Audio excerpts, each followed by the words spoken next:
ముందుగా మురిస్తే పండుగ కాదని పవన్ కు అర్థమైంది. పిఠాపురంలో పోటీ చేస్తారని ప్రకటించగానే అక్కడ అగ్గిరాజుకుంది. గాజువాకలో ఓడినోడు మాకొద్దు అంటూ పిఠాపురం నేతలు, ప్రజలు టీడీపీ, జనసేన జెండాలను తగలపెట్టేశారు. ఇక మాట్లాడితే తొడలు కొడుతూ ఇష్టానుసారంగా బూతులు మాట్లాడే పవన్ కళ్యాణ్ చిత్తుగా ఓడించేందుకు జగన్ రెడీ అయిపోయారు. పవన్ కళ్యాణ్ పిఠాపురం నుంచి పోటీ చేయనున్నట్లు ప్రకటించారు. ఆ వెంటనే పిఠాపురంలో టీడీపీ శ్రేణులు నిరసనకు దిగారు. చంద్రబాబు అలర్ట్ అయ్యారు. తన వద్దకు రావాల్సిందిగా అక్కడ పోటీలో ఉన్న టీడీపీ అభ్యర్థి వర్మకు సూచించారు. ఇటు వైసీపీ అక్కడి పరిణామాలను అనుకూలంగా మలుచుకునే ప్రయత్నం చేస్తోంది. కొత్త వ్యూహాలు సిద్ధం చేస్తోంది. పిఠాపురం నుంచి ఇప్పటికే వైసీపీ ఎంపీ గీతను బరిలోకి దించింది. ఇప్పుడు పవన్ కళ్యాణ్ అక్కడి నుంచి బరిలోకి దిగనుండడంతో గెలుపును వైసీపీ ప్రతిష్టాత్మకంగా తీసుకుంది. కొత్త ఆపరేషన్ ప్రారంభించింది. ఇప్పటికే గోదావరి జిల్లాల ఇన్ఛార్జిగా ఉన్న ఎంపీ మిథున్ రెడ్డి ప్రత్యేకంగా పిఠాపురం పైన ఫోకస్ చేశారు. పవన్ పోటీ చేస్తే ఎలాంటి సమీకరణాలు చోటు చేసుకుంటాయనే అంశంపైన నియోజకవర్గ నేతలతో సమీక్ష చేశారు. కాపు ఉద్యమ నేత ముద్రగడ సేవలను ఇక్కడ ఏ విధంగా ఉపయోగించుకోవాలనే దానిపైన ఒక అంచనాకొచ్చారు. స్థానికంగా సామాజిక సమీకరణాలు, గ్రామాల వారీగా ఎలక్షరింగ్ పైన నేతలతో చర్చలు చేస్తున్నారు.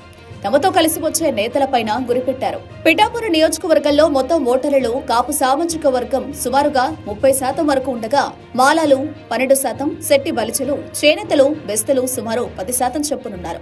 ఆ తర్వాత స్థాయిలో రెడ్డి, యాదవ, తూర్పు కాపులు, వాదిగలు గణనీయ స్థాయిలో ఉన్నారు.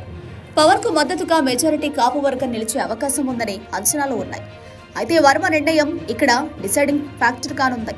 వర్మ ఈ రోజు తన మద్దతుదారులతో సమావేశం ఏర్పాటు చేశారు. వర్మను స్వతంత్ర అభ్యర్థిగా పోటీ చేయాలని మద్దతుదారులు కోరుతున్నారు.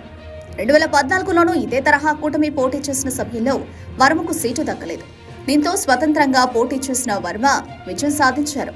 ఇప్పుడు అదే రిపీట్ చేద్దామని వర్మ మద్దతుదారులు ఒత్తిడి చేస్తున్నారు. అయితే వర్మను తన వద్దకు రావాల్సిందిగా చంద్రబాబు సూచించారు.